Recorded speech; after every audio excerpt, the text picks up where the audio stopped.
Ask you, as in your role as Homeland Security Chief, what about this conversation we're having now about drones, about national security? We have a new CIA director who's likely to be confirmed, and you know him well. You've worked with him for a long time on counterterrorism. Right. Do we have enough information that can be made public about the legal tests, before the administration decides unilaterally to take action against citizens overseas?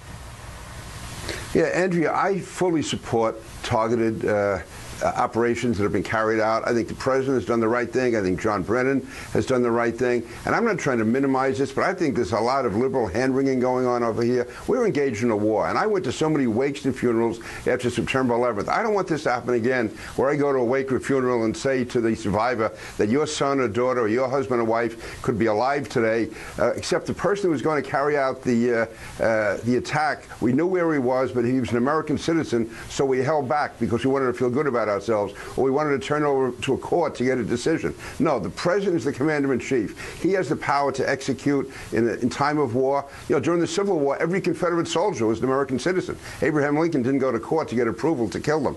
I'm not trying to minimize the loss of human life, but in war, this is going to happen. And the fact that a person may be an American citizen, to me, that makes it all the worse.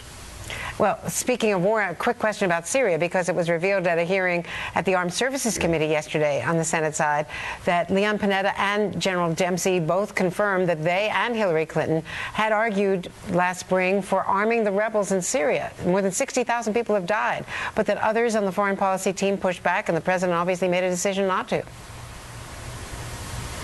Yeah, let me just say, on this one, I may be inclined toward the president. I'm not certain who would get those weapons. I don't want to go into too much detail because I'm also on the Intelligence Committee, but I am not certain that those weapons wouldn't fall into the wrong hands. And that's a real problem we've had in Syria. Maybe more should have been done earlier on to get better control of the rebels. But now, to me, there's too many unsavory pro-Islamist elements among those rebels. So I am not certain that they should be given weapons. That's a tough call, and I'm not close enough to it on the ground, but from what I do know, I'm very leery about giving any weapons because they could end up in the hands of Islamists. Congressman Peter King, it's great to have your perspective, and thank you, and good luck in the storm for you and your constituents. Thanks for being with us today. Thank you. And next.